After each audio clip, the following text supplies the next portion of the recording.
Hello guys, welcome back to my channel, Precious K right here. If you're seeing this face for the first time, you're absolutely welcome to this channel. And if you're a returning subscriber, thank you so much for always stopping by. You guys are the absolute best. So today I want to talk to my girlies about, self-care and all that good stuff. Anyways, please make sure you like, you comment, you share, you subscribe, turn on your notification bell so you get notified anytime I post a new video, and keep showing me support. Please drop your comments in the comment section. Let me know what you guys think, if you guys like it or you don't like it, or let me know what your thoughts are. So on this channel we'll talk about relationship, marriage, girl stuff, and all that. I'm not a therapist, I'm not a motivational speaker, but I talk about whatever comes to mind. Anyways, so let's get right into this video. So today I want to talk to the girlies about self-awareness. I feel like for a lady, not even for a lady, like for men, as an individual, as a human being, you should be self-aware of yourself, so you know the things you like and the things that you don't like. So when I newly got married, my mom would always tell me, like, don't miss any opportunity because of the kids.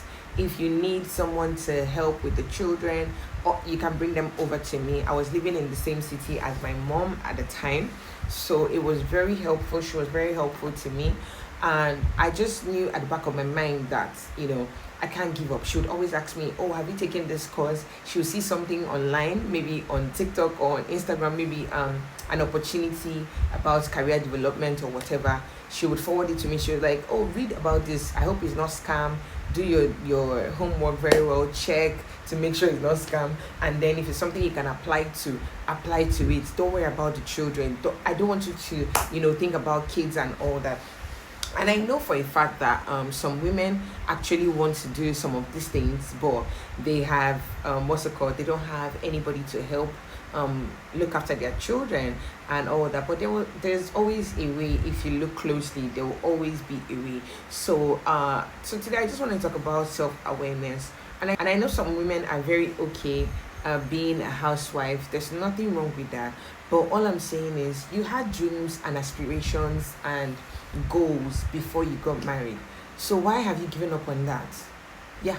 Why have you given up on those goals, on those aspirations, those things that you wanted to do before you got married? Why did you give up on those things? You need to pursue them. It's easier said than done, because I know that when I got married and I started having kids and all that back to back, I was just like, oh my God, it's not just having the kids, you have to nurture them as well, and you know how all that goes. So I will not even lie, I took a back seat for a couple of years, but then I quickly caught myself, and I'm like, yeah, I have dreams, I have aspirations, I have things that I've always dreamt of becoming or doing.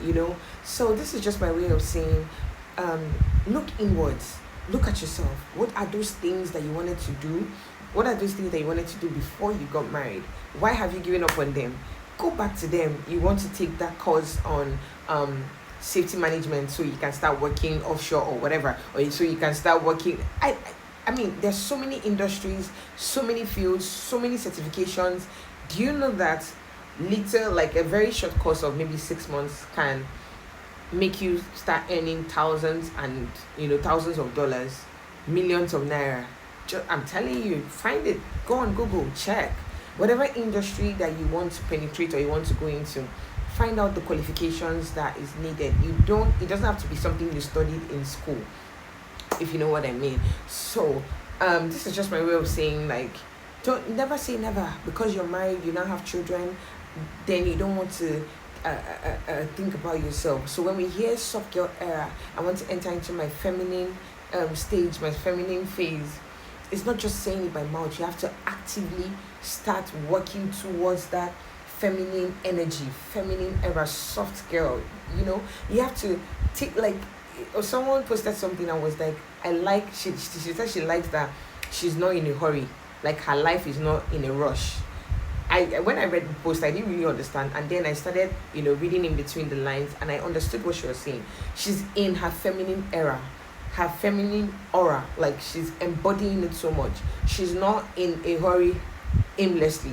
Do you understand? She's taking things strategically, at her own time, at her own pace. So I feel like that's what anybody should be doing. Like, if you're a lady, be strategic with your movement, be strategic with the things that you want. Engage in self-discussion, discover yourself afresh. What are the things that you wanted to do or you wanted to become? You want to take those short courses, go and take them. You want to sign up for your MSc, do it. For your PhD, do it. Whatever qualification it is that you want to, go and do it. Your children will always be fine. But for you, time passes, and then I realized that when women give up so much of themselves later in life, like maybe 20 years, 30 years down the line, their kids have grown, they start resenting themselves, or they start resenting people around them. Oh, I give up so much for my children to become this, I give up this for my husband to be this, sis, you don't have to give up anything for anybody to become anything. Like, you can work hand in hand, like everything can be embedded. Like, if you plan strategically, if you think about, oh, these are my goals, these are the things that I want to achieve at this particular time, set goals, write it down. At the beginning of this year, I told myself I wanted to develop myself.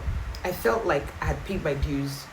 I mean, my kids are still growing, but I feel like, okay, there's never a perfect time. As long as you have a family, you have children, there's never a perfect time. I was like, you know what? I want to concentrate on myself this year. I want to, develop myself mentally, academically, whatever it is that will improve me as a person, that will give me an edge, that will make me stand out, that will make me, have a say in a room.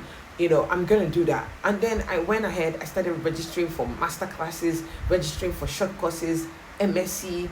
I want to start my PhD. I want to start other programs and all that. Yeah, you should do that as well. Like, don't give up your dreams and your aspirations because you're married, or because you have children, or because you're actively in this relationship and all that. And you need to pursue these things. And even if you've not started pursuing it and you're not married yet, what's it called? Even if you're not married yet and you're not pursuing these dreams and whatever that I just mentioned now, you don't have a sense of belonging. It makes you have a sense of belonging. You just know that, okay, these are my dreams, these are the things that I want to achieve in the next 2 years. I want to do this. I want to plan your life, kind of like have an idea of how you want, the direction you want your life to go. So yeah, so when you talk about embodying feminine, or my feminine era, or whatever things that they write on Instagram, I feel like it starts with your physical appearance. It starts with your hair, your skin, your whatever it is. Like, invest in everything. Invest in yourself. Invest in your mental capacity. Invest in your physical appearance. Invest in your health, your well-being. Register at the gym. Like, even if you don't need it, just for wellness, buy some supplements. The ones that women need, or whatever it is that you need to make yourself, be ready for. You guys know what I'm talking about. Please let me not talk too much in this video. Anyways, embody your feminine era. Take a step back, pause, look inwards. You need to cater for yourself. Happy mommy, happy family. Like, take some time out. You want to go to the cinema, you want to cool off, do it. You want to go for a picnic, do it. You want to hang out with your friend, do it. Whatever it is that you can do to ease you up, because being a mom, being a woman can be overwhelming, but you can always find a way around it. Anyways, I saw something on Instagram, a story. I wanted to know what you guys think about it. So it's about a couple. The man is actually very rich. It's an AI generated story, but I'm sure those things happen. So the man is a very rich man, but anytime the wife asks for money, he would always remove like 10,000 or 20,000. So for example, honey, we need 500,000 for the children's school fees. He would send her 480, and anytime she complains, he would say, oh, can't you balance up the 20,000 naira? And she's like, I don't have that money. Like, where do you want me to get the money from? And then he went out to view a property, and the property was for 80 million naira, and he paid. But anytime it has to do with the family, the children and all that, he always removes like 10,000 or 20,000 on top of it. Anyways, let me know what you guys think. Is that a deal breaker for you? Like, what should she do in this particular situation? Let me know what you guys think in the comment section. Please make sure you like, you comment, you share, you subscribe to this channel, turn on your notification bell. If you want to send me a private email, check the description box. You will see my email address, and I will respond to you definitely. Please make sure you like, you comment, you share, you subscribe, follow my page on Instagram. It will be on the screen, and I'll see you guys in my next video. Bye guys.